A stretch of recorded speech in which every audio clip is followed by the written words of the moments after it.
अब हम बात कर लेते हैं पत्र लेखन, जो आपके बोर्ड एग्जाम में 6 नंबर का पूछा जाता है। सबसे पहले तो मैं आपको एक बहुत ही ज़्यादा मोस्ट इम्पॉर्टेंट पत्र लेखन बताऊंगा। उसके बाद में मैं आपको ट्रिक के माध्यम से बताऊंगा कि पत्र लेखन कैसे लिखते हैं। ठीक है दोस्तों, बहुत ही आसान तरीके से, बहुत ही सिंपल वे में आपको बताऊंगा। अगर आपने कुछ भी नहीं पढ़ा है, कुछ नहीं जानते हैं, तो आपका वहाँ से 6 नंबर तो बिल्कुल पक्का हो जाएगा। ठीक है, तो हमारा जो पत्र लेखन है वो है बैंक प्रबंधक को ऋण प्रदान करने हेतु। ठीक है दोस्तों, आपको ऋण लेना है, आपको लोन लेना है, उसके लिए आपको एक पत्र लिखना है बैंक प्रबंधक को, मैनेजर को। तो सबसे पहले हम लिखेंगे सेवा में। जो ट्रिक है दोस्तों वो मैं आपको सबसे लास्ट में बताऊंगा, अभी इसके बाद में जस्ट। सेवा में एक कामा देंगे क्षेत्रीय प्रबंधक महोदय, उसके बाद में एक कामा देंगे। अब जो ये महोदय हैं, जो प्रबंधक हैं बैंक खाता के, वो कहाँ बैठते हैं, कौन सा बैंक है वो, इलाहाबाद। ठीक है दोस्तों, इलाहाबाद बैंक कहाँ है, तो उतरौला, जहाँ पर हो उतरौला, बलरामपुर, गोंडा, उत्तर प्रदेश। ठीक है, इस तरह से आपको लिखना है। एक बार फिर से देखिएगा, सेवा में कामा देंगे, आप किसे लिख रहे हैं, तो क्षेत्रीय प्रबंधक महोदय को, फिर कामा देंगे। जो ये महोदय हैं, जो प्रबंधक हैं, ये किस मतलब उस किस संस्था से जुड़े हैं, तो किस संस्था से जुड़े हैं, इलाहाबाद बैंक से। ये इलाहाबाद बैंक कहाँ है, तो मान लीजिए उतरौला, बलरामपुर, गोंडा, उत्तर प्रदेश। दोस्तों आप यहाँ पर कुछ भी लिख सकते हैं, कोई दिक्कत नहीं है। ठीक है, उसके बाद में लिखेंगे विषय। विषय आपको कहाँ मिलेगा, तो विषय आपको क्वेश्चन पेपर में ही मिलेगा। जैसे यहाँ पर लिखा है ना कि ऋण प्रदान करने हेतु, तो ऋण प्राप्त हेतु। ठीक है, सिंपल सा आपको हो गया विषय। अब यहाँ पर लिखेंगे महोदय, कामा देंगे, महोदय निवेदन है कि मैं बीए पास कर बेरोजगार हूँ। आपको लोन लेना है, लेकिन क्यों लोन लेना है, यही आपको यहाँ बीच में लिखना है दोस्तों। ठीक है, तो निवेदन है कि मैं बीए पास कर बेरोजगार हूँ। आप यहाँ पर कुछ भी लिख सकते हैं, मैं बीएससी कर चुका हूँ, ये हूँ, आईआईटी किया हूँ, ठीक है, मैं बेरोजगार हूँ। तो उसी प्रकार से मैंने ये लिखा है। और मैंने आईटीआई कर रखा है, और मैं पढ़ाई के साथ साथ एक उद्योग स्थापित करना चाहता हूँ। ठीक है, यानी कि इसमें बताया गया है कि मैं क्या हूँ, बीए पास हूँ लेकिन मैं बेरोजगार हूँ, और मैं अपनी पढ़ाई के साथ साथ एक छोटा सा उद्योग धंधा स्थापित करना चाहता हूँ, लेकिन मेरे पास धन की कमी है। अतः आप ही उद्योग स्थापित करने के लिए मुझे 1.5 लाख रुपए ऋण देने की कृपा करें। ठीक है दोस्तों, मुझे क्या करना है, एक उद्योग धंधा स्थापित करना है, उसके लिए मुझे पैसा चाहिए, लेकिन मेरे पास पैसा रुपया तो है नहीं। तो इसीलिए आपसे रिक्वेस्ट है, आप मुझे इतना रुपया देने की कृपा करें।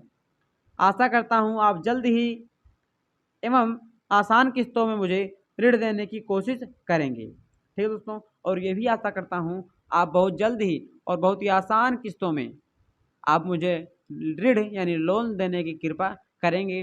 दोस्तों जो भी समस्या है आपको यहाँ पर लिख देना है। उसके बाद में धन्यवाद, यहाँ लिखेंगे भवदीय। बहुत से बच्चे लिख देते हैं आज्ञाकारी शिष्य। अरे आज्ञाकारी शिष्य आप जब लिखोगे जब वो आपको जानते हों, तो आप जानते तो है नहीं। ठीक है, तो आप लिखेंगे भवदीय, नाम यानी XYZ, फिर उसके बाद दिन में दिनांक लिखेंगे और यहाँ पर लिखेंगे दिन। दोस्तों ये था एक मोस्ट इम्पॉर्टेंट पत्र लेखन। अब मैं आपको बताऊंगा, अगर आपको कुछ भी नहीं आए, ठीक है, और मान लीजिए कोई दूसरा आ जाता है, कुछ भी आ जाता है, तो आपको मैं ट्रिक के माध्यम से अब मैं बताऊंगा। तो चलिए हम दोस्तों ट्रिक के माध्यम से पत्र लेखन को जान लेते हैं। दोस्तों मान लीजिए आपके बोर्ड एग्जाम में कोई ऐसा आ जाता है जो आपको नहीं पता, आप कभी ना देखे हैं, ना सुने हैं, ना लिखे हैं, ना पढ़े हैं। ठीक है, तो आपको ये ट्रिक लगाना है, आपका 6 नंबर बिल्कुल पक्का हो जाएगा। वही लिखेंगे सेवा में।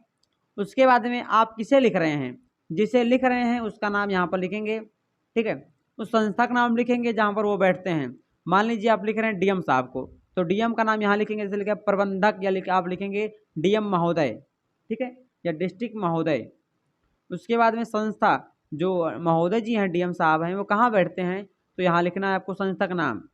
उसके बाद में वो किस शहर में बैठते हैं, तो यहाँ पर शहर का नाम, यानी जिसे आप लिख रहे हैं उससे ऊपर लिखेंगे, जहाँ वो बैठते हैं वो यहाँ लिखेंगे, और उसके नीचे लिखेंगे किस शहर में वो रहते हैं, कहाँ उनका संस्थान है, वो यहाँ पर लिखेंगे, उनका ऑफिस कहाँ पर है। उसके बाद में विषय, विषय तो आपको क्वेश्चन पेपर में मिलेगा। उसके बाद फिर लिखेंगे महोदय, फिर कामा देंगे, संबोधन लिखेंगे, या आप लिख सकते हैं महोदय के बाद में लिख सकते हैं संबोधन, मतलब कि निवेदन है कि, या डियर सर, तो इंग्लिश का हो गया। यहाँ पर आप लिखेंगे सर या मैडम। फिर बीच में आपको जो आपकी समस्याएं हैं, जो क्वेश्चन में पूछा गया, अगर उसमें पूछा गया है कि क्या है आपके मोहल्ले में गंदगी है, तो उसको आप क्या आपको सफवाने के लिए एक पत्र लिखना है। यहाँ बीच में आप लिखिएगा कि निवेदन है कि हमारे शहर में बहुत ज़्यादा गंदगी है, जिससे मलेरिया बढ़ रहा है, लोग दिन प्रतिदिन मर रहे हैं, ठीक है, और आने जाने में दिक्कत होती है। तो आप यहाँ पर बीच में पूरा लिखेंगे। उसके बाद में आप लास्ट में लिखेंगे 2 लाइन में, मैं आपसे आशा करता हूँ कि आप जल्दी इसका निवारण करेंगे। ठीक है, खत्म हो गया। तो जो भी पूछे इस तरह से आपको यहाँ बीच में लिखना है। और इम्पॉर्टेंट है ये इसका फॉर्मेट कि इसका फॉर्मेट कैसे होना चाहिए, ये था। ठीक है, उसके बाद में लिखेंगे भौदिये, आपका नाम XYZ, मकान नंबर या गली नंबर आप कुछ भी लिखिएगा, 1 2 3 कुछ भी आप लिख सकते हैं, मोहल्ला या कॉलोनी, शहर का नाम, दिनांक और दिन। ठीक है दोस्तों, तो इस तरह से आपको लिखना है। ये तो सेम रहेगा पूरे में, ये भी पूरे में सेम रहेगा। और बीच में जो विषय अगर आप जो क्वेश्चन में दिया रहेगा उसी को आपको बीच में अच्छे से लिख देना है। तो दोस्तों आशा करता हूँ आप पत्र लेखन भी अच्छे से समझ गए होंगे।